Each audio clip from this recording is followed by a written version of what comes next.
मंगोलों के हमले से किसी कदर सुकून मिलने के बाद अलाउद्दीन खिलजी ने दक्कन की तरफ तवज्जो दी।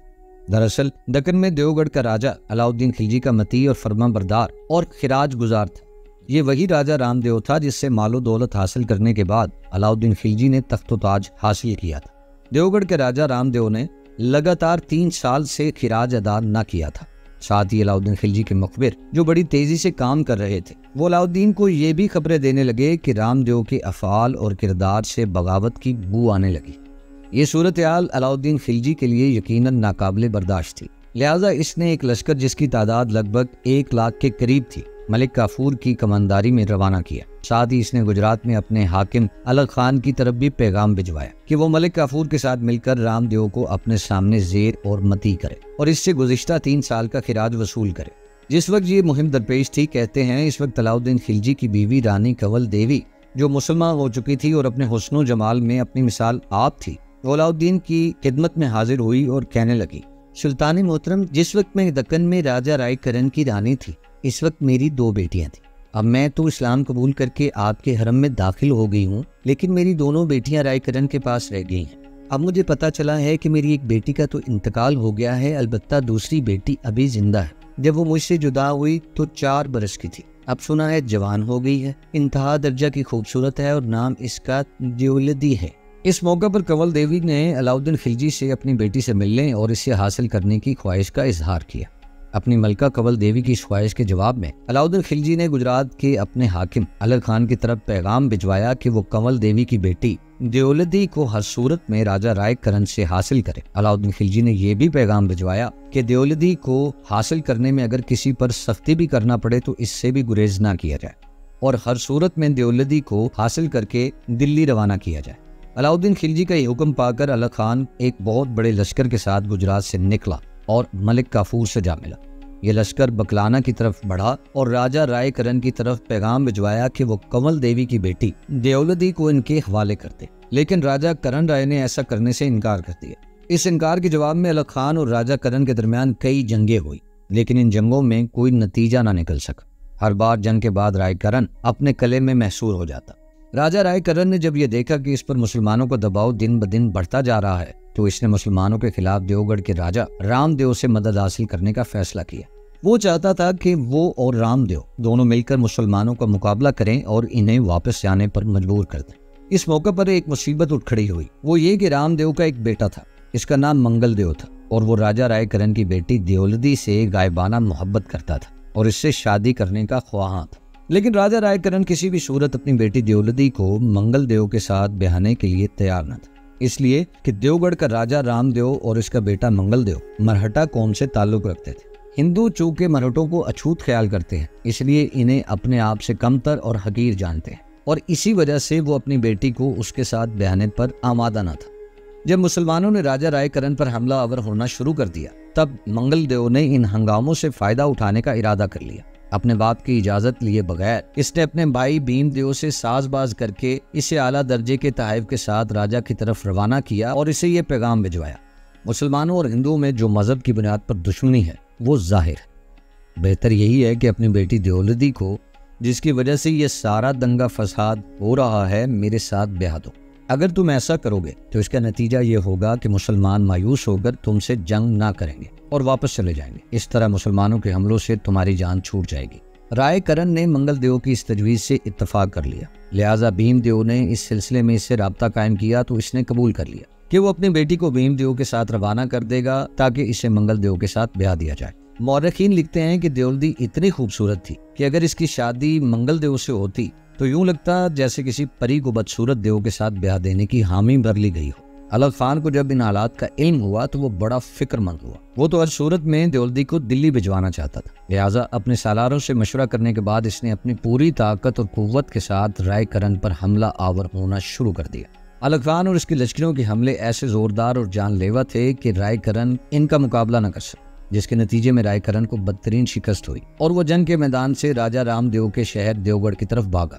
अब सूरत हाल ये पैदा हो गई थी कि राजा रामदेव के बेटे मंगलदेव ने अपने भाई भीमदेव को जिन हिफाजती दस्तों के साथ देओलदी को लाने के लिए भेजा था, इन्हीं दस्तों के साथ और अपनी बेटी के हमरा रायकरण भी देवगढ़ की तरफ भाग निकला। अलग खान ने रायकरण के मरकजी शहर का तमाम मालो असबाब अपने कब्जे में कर लिया अनगिनत हाथी इसके हाथ आए। इसके बाद इसने रायकरण का ताक़ुब शुरू कर दिया। अलग खान जंगलों कोहिस्तानों को अबूर करता हुआ बर्क रफ्तारी से रायकरण का पीछा कर रहा था, यहाँ तक कि वो राजा रामदेव के मरकजी शहर देवगढ़ तक पहुंच गया। लेकिन इस ताक़ुब के दौरान ना इसे राजा रायकरण और ना ही इसकी बेटी देओल्दी नजर आई। अलग खान ने अपने लश्कर के साथ देवगढ़ के नवाब में पड़ाव कर लिया और इसके लश्करी इधर उधर फैल गए। अलग खान की खुशकिस्मती के ताक़ुब करने के बावजूद जब रायकरण और देओल्दी न मिली तो बड़ा मायूस और अफसुर्दा था। इस बिना पर वो सोच रहा था कि इस सिलसिले में अलाउद्दीन खिलजी को क्या जवाब देगा, लेकिन शायद कुदरत इसकी मदद पर आमादा थी, इसलिए कि इसके जो लश्करी अपने पड़ाव के अतराफ में फैले हुए थे, इन्होंने देखा कि एक लश्कर देवगढ़ की तरफ जाने वाली शाहराह पर नमोदार हुआ था। इन्होंने समझा कि ये लश्कर राजा रामदेव के लश्कर का एक हिस्सा है और ये मुसलमानों पर हमला आवर होने के लिए आ रहा है। चुनाचे इधर उधर बिखरे हुए तमाम लश्करी यकजा होकर इनका मुकाबला करने के लिए तैयार हो गए। दरअसल ये राजा रामदेव का लश्कर नहीं था, ना ही वो मुसलमानों पर हमला आवर होने के लिए आ रहे थे, बल्कि ये वो लश्कर था कि जिसकी हिफाजत में राजा रायकरण और इसकी बेटी देओल्दी देवगढ़ की तरफ जा रहे थे। इन्हें देखते ही मुसलमान लश्करियों ने इन पर हमला कर दिया। दोनों लश्करों के दरमियान गुमसान का रन पड़ा। मुसलमान लश्करियों ने ऐसी तेज तीर अंदाजी इन पर की कि वो तीर अंदाजी की ताप ना लाते हुए भाग खड़े हुए। इस दौरान कहते हैं कि एक तीर इस घोड़े को लगा जिस पर देओल्दी बैठी हुई थी। इस तीर के लगने से घोड़ा बेकार होकर जमीन पर गिर गया, जिसकी वजह से देओल्दी भी जमीन पर गिर गई। कुछ मुसलमान लश्करियों ने आगे बढ़कर देओल्दी के अलावा जो दूसरे कैदी थे इन्हें घेर लिया। साथ ही वो देओल्दी को भी तलाश करने लगे। देओल्दी के साथ इसकी एक दासी भी थी। इसने जब देखा कि ये मुसलमान हैं और देओल्दी की तलाश में है, तब वो जोर जोर से चिल्लाने लगी और मुसलमान लश्करियों को इशारा करके वो देओल्दी की निशानदेही करने लगी। चुनाचे इस दासी के इशारे पर मुसलमान लश्करी देओल्दी की तरफ मुतवज्जे हुए और इसे इंतहाई इज्जत और एहतराम से अलग खान के पास ले गए। अलग खान देओल्दी को हासिल करके इंतहा का खुश था। जंग इसने तर्क कर दी, इसलिए कि दोनों राजाओं को वो जेद तो कर चुका था। देओल्दी को लेकर फौरन अपने लश्कर के साथ माले गनीमत का सारा सामान समेटता हुआ गुजरात की तरफ रवाना हो गया। गुजरात पहुंचकर अलग खान ने देओल्दी को पालकी में बिठाकर दिल्ली की तरफ रवाना कर दिया। देओल्दी जब दिल्ली पहुंची तब इसकी मां मलका कंवल देवी इसे देखकर बहुत खुश हुई। कंवल देवी और अलाउद्दीन खिलजी के बाहमी मशवरे से देओल्दी को अलाउद्दीन खिलजी ने अपने बेटे खिजर खान के साथ ब्याह दिया। दूसरी तरफ मलिक काफूर अलग खान के गुजरात की तरफ वापस जाने के बाद देवगढ़ के राजा रामदेव की तरफ मुतवज्जा हुआ, इसलिए कि राजा रायकरण को अलग खान खुद ही जेर कर चुका था। मलिक काफूर ने जब आगे बढ़कर देवगढ़ का मुहासरा किया तो देवगढ़ का राजा रामदेव बड़ा परेशान। इसे ये तो खबर हो चुकी थी कि अलग खान राजा रायकरण को शिकस्त दे चुका है और ये कि रायकरण की बेटी भी दिल्ली पहुंच चुकी है, लिहाजा इर्द गिर्द से इसे कहीं भी मदद मिलने की कोई उम्मीद न थी। चुनाचे अपने सारे अजीज व अकारिब और सालारों के साथ वो मलिक काफूर की खिदमत में हाजिर हुआ। जो खिराज इसने ना अदा किए थे, इस रकम की अदायगी भी की, साथ ही बेशुमार तोहफे ताइफ भी पेश किए। इस तरह जब देवगढ़ फतह हो गया तो देवगढ़ में रामदेव के बेटे मंगल देव को छोड़ा गया, जबकि रामदेव को मलिक काफूर अपने साथ दिल्ली ले गया। रामदेव जब दिल्ली में अलाउद्दीन खिलजी के पास पहुंचा तो अलाउद्दीन ने इसकी बड़ी इज्जत अफजाई की, क्योंकि इसे मालूम था कि रामदेव के खजाने ही की वजह से इसे तख्तो ताज का मालिक बनना नसीब हुआ था। रामदेव पर अलाउद्दीन खिलजी ने मजीद मेहरबानी ये की कि इसे इज्जत व एहतराम के साथ वापस देवगढ़ रवाना कर दिया और उससे अपने इलाकों पर हुक्मरानी पर बहाल कर दिया। जिन दिनों गुजरात का हाकिम अलग खान देओल्दी को हासिल करने और मलिक काफूर देवगढ़ पर हमला आवर होने में मसरूफ था, इन्हीं दिनों अलाउद्दीन खिलजी खुद ही एक लश्कर लेकर दिल्ली से निकला और सवाना नाम के किले पर हमला आवर होने का इरादा किया। ये किला दिल्ली के जनूब में वाक़ था और नाकाबिल तस्खीर ख्याल किया जाता था, इसलिए कि इसकी फसील बड़ी मजबूत और मुस्तहकम थी और इसके अंदर मालो दौलत के अंबार थे। सवाना पहुंचकर अलाउद्दीन खिलजी ने इसे चारों तरफ से घेर लिया और अहले किला की जिंदगी को अजीरन कर दिया। बड़ी तेजी और बड़ी शिद्दत के साथ इसने हमले शुरू कर दिए। बाहर से सवाना वालों के लिए कोई मदद ना पहुंचती और ना ही वो किले वालों को बाहर निकलने देता। ये सूरत हाल देखकर सवाना का राजा सुनील देव बड़ा परेशान और फिक्रमंद हुआ। जब इसने अंदाजा लगा लिया कि अब अलाउद्दीन के हमलों में दिन ब दिन शिद्दत पैदा होती जा रही है और फर्मा बरदारी के अलावा कोई रास्ता नहीं दिखाई देता, तो इसने एक अजीबो गरीब तरीका अख्तियार किया। इसने अपना सोने का एक बुत बनाया। इसके गले में एक सुनहरी रस्सी डालकर यह बुत इसने अलाउद्दीन के पास भेज दिया। इससे इसकी मुराद अपनी आजिज़ी का इजहार था। इस बुत के साथ सुनील देव ने 100 हाथी और दूसरी बहुत सी नादिर और गिरां कदर अशिया भी रवाना की। साथ ही इसने अपनी गलती की माफ़ी भी मांगी, मती और फर्माबरदार रहना कबूल किया। अलाउद्दीन ने खुश मिजाजी के तौर पर इस बुत को तो कबूल कर लिया, और राजा को कहला भेजा कि जब तक तुम खुद हाजिर ना होगे कोई बात मानी नहीं जाएगी।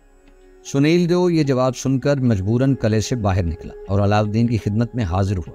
इस तरह किले पर अलाउद्दीन का कब्जा हो गया। कहते हैं कि किले की तमाम अशिया यहाँ तक कि सुइयां और चाकू तक जब्त कर लिए गए। इस जब्त शुदा सामान में से जो अशिया कीमती थी इन्हें सल्तनत के लिए रख लिया गया। बाकी अशिया को अलाउद्दीन ने अपने लश्कर में तकसीम कर दिया। सवाना के इलाके को अलाउद्दीन ने अपने उमरा और सालारों में जागीर के तौर पर तकसीम कर दिया। ताहम खाली किले का इंतजाम सुनील देव के जिम्मे रहने दिया। इन्हीं दिनों एक अजीबोगरीब वाक़या भी दिल्ली में पेश आया। कहते हैं इन दिनों जालोर के राजा कानीर देव ने दिल्ली में क़याम किया हुआ था। एक रोज़ जालोर का राजा कानीर देव अलाउद्दीन से मिलने के लिए इसकी खिदमत में हाजिर हुआ। मुलाकात के दौरान गुफ्तगू करते हुए बादशाह ने कानीर देव को मुखातिब करके कहा, अब हिंदुस्तान में किसी राजा में इतनी हिम्मत नहीं और जुर्रत नहीं कि वो मेरे लश्कर के साथ जंग कर सके। इस मौके पर कानीर देव अलाउद्दीन का ये जुमला सुनकर कहने लगा कि मैं आपसे मुकाबला करूं और फतह हासिल ना करूं तो फिर मैं जिंदा रहना पसंद न करूंगा। अलाउद्दीन को राजा कानीर देव की यह बात बहुत बुरी लगी। इस वक्त तो वो खामोश रहा, राजा से कुछ न कहा। ताम ये बात इसने अपने दिल में बिठा ली थी कि कानीर देव का कला जालूर फतह जरूर करेगा। इसके बाद अलाउद्दीन खिलजी ने बड़ी इज्जत के साथ जालूर के राजा को रुखसत करके अपने किले जालूर की तरफ जाने की इजाजत दी। साथ ही इसे 2-3 माह की मोहलत भी दी ताकि जो जुमला इसने कहा है इसकी रोशनी में वापस जाकर अपने इलाके और किले में जाकर जंगी तैयारी कर सके। इसके बाद अलाउद्दीन खिलजी ने कानीर के खिलाफ अपनी ताकत और कुव्वत का मुजाहरा करने का तहैया कर लिया। अलाउद्दीन खिलजी ने एक अजीबोगरीब तरीका अख्तियार किया। इसकी एक लौंडी थी जिसका नाम गुलबहिश्त था। इसके बेटे का नाम शाहीन था। इसने राजा कानीर देव पर हमलावर होने के लिए जो लश्कर तैयार किया इसका कमांदार किसी सालार को नहीं बनाया, बल्कि इसका कमांदार अपनी लौंडी गुलबहिश्त को बनाकर राजा पर हमलावर होने के लिए रवाना किया और इसके बेटे शाहीन को इसका नायब मुकर्रर किया। गुलबहिश्त लश्कर लेकर राजा के किले जालूर पहुंची और इसने किले का मुहासरा कर लिया। इंतहाई जुर्रतमंदी और बहादुरी के साथ राजा के लश्कर का मुकाबला किया और किले से बाहर राजा के लश्कर को शिकस्त दी। इसके बाद राजा मशहूर हो गया। अब लौंडी गुलबहिश्त ने बड़ी शिद्दत के साथ किले का मुहासरा कर लिया। इसकी वजह से राजा कानीर देव बड़ा परेशान और फिक्रमंद हुआ।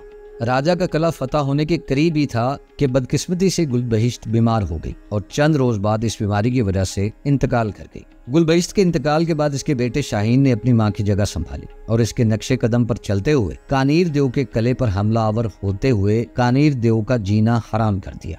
अलाउद्दीन खिलजी को जब गुलबहिश्त के मर जाने की खबर मिली तब इसने अपने एक सालार कमालुद्दीन को लश्कर की कमानदारी संभालने के लिए रवाना किया। अपनी मां के बाद वो कि शाहीन लश्कर को संभाले हुए था लेकिन इसे कमानदारी का कोई तजर्बा न था। इस बिना पर कमालुद्दीन वहां पहुंचा कि कमालुद्दीन अलाउद्दीन के उम्दा मजे हुए और तजर्बाकार सालारों में से था।